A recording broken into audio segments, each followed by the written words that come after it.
Hi, this is Matt Britton. I'm the art director on Battle for Middle-earth 2. We're going to take a look at some of our concept art. In Battle for Middle-earth 2, the challenge was really formidable. We're taking beloved characters like King Dain, Tom Bombadil, and Glorfindel, and we send them into battle at dramatic locations like Sauron's fortress at Dol Guldur and the mountain city of Erebor. All of this had to be true to the visual style of the cinematic trilogy, despite the fact that these characters and locations never appeared in those films. This painting by Michael Zimmerman of Gloin and Dain at the Gates of Erebor, it's probably my favorite piece among hundreds of illustrations we did for this project. It perfectly conveys dwarven pride and stubbornness and their attitude.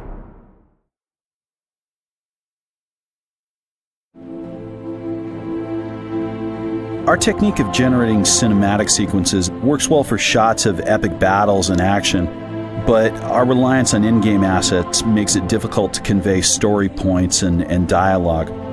We decided fairly early on that instead of creating high-res models of the game's heroes that we could do facial animation with, we'd instead tell our story with paintings accompanied by voiceover and sound effects and music.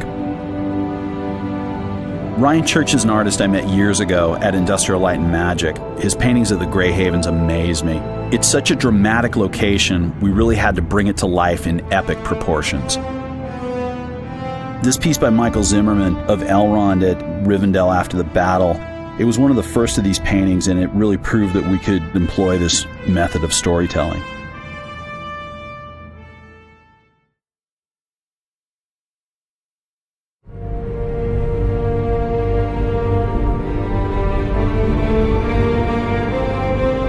Blue Mountains map is a fun mix of indoor and outdoor sections.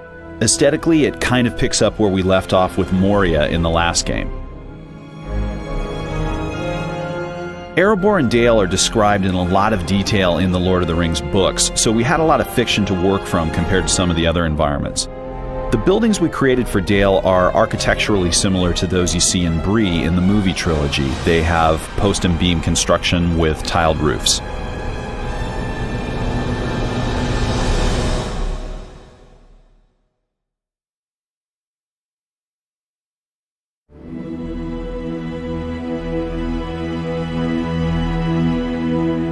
The mix of land, water, and docks in Kelduin was a new challenge for us.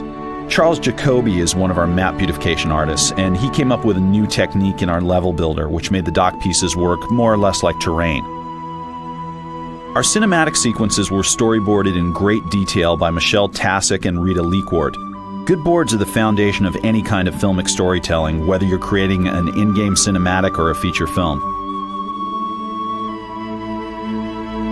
Weathertop is a key location in the Fellowship of the Ring. Much of the time, our job is just interpreting from the film to the game.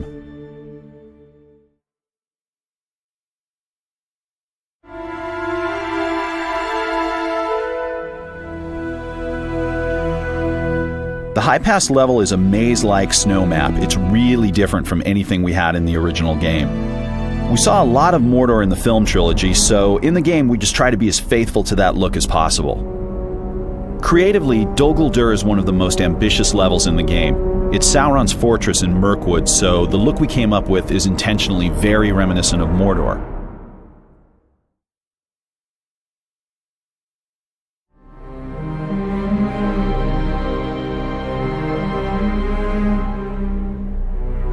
In the Lord of the Rings films, the only dwarf we meet is Gimli, other than a brief look at Gloin and one or two of the other dwarves at the Council of Elrond. Consequently, our game's dwarven faction units were largely based on Gimli. They're bearded, stout, heavily armored, and they take no prisoners. In The Lord of the Rings, The Battle for Middle-earth 2, we made a very conscious effort to improve the readability of the faction units, trying to make every type of soldier look distinct.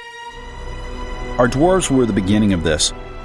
As a result, they're more colorful than the units in the original game, and up close their proportions are a bit more extreme.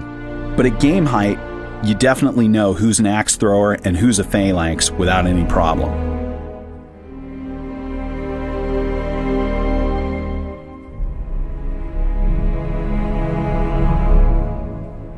The Dwarven architecture in the game is entirely based on the look of the Mines of Moria in the Fellowship of the Ring. It's all about hexagons and bas-relief sculptures of Dwarven heroes.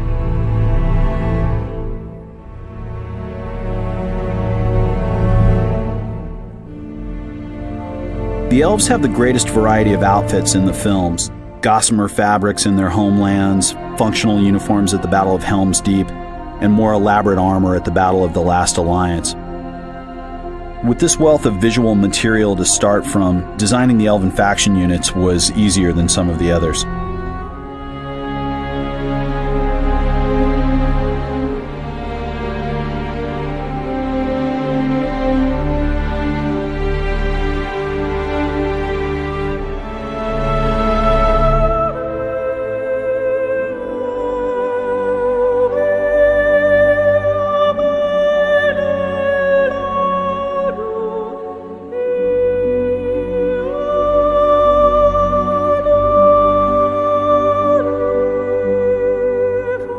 The elves have probably the most defined style of architectural design in the films.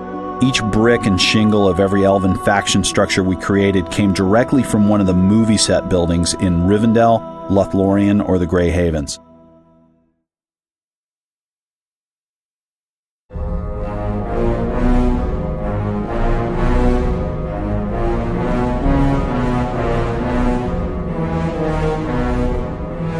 In the original Battle for Middle-earth, each unit had an interface portrait taken from a frame of film. In the game's sequel, we considered shooting portraits of actors wearing prosthetics to get interface art for characters like mountain giants, or building custom armor to photograph Mythlon sentries.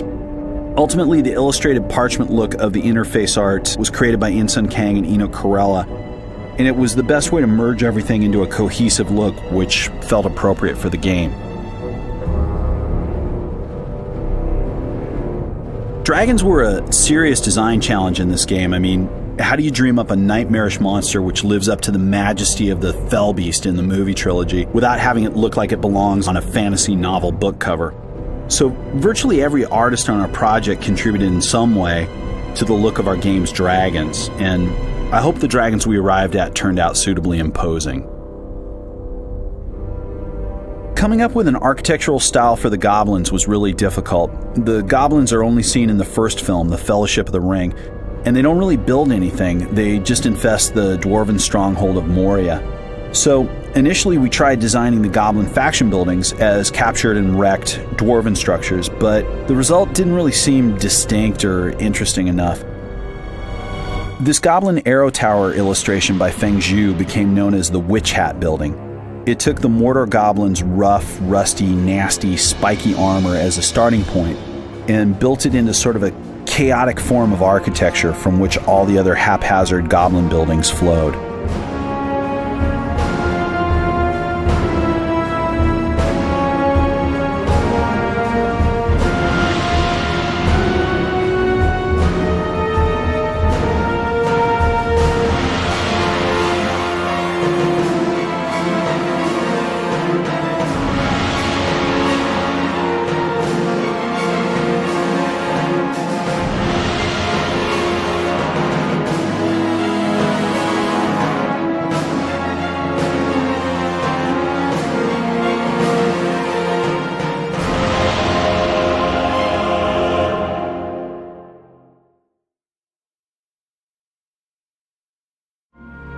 Color keys were an important part of the initial art process. Some of the settings, like the Shire and Minas Morgul, were visually established by the films, but many of the game's locations, like Keldwyn and Dol Guldur, were interpreted entirely from Tolkien's fiction. Tim Williams painted nearly all these color keys, which were the first step in this interpretation, defining mood and color and lighting for everyone in the game's environments.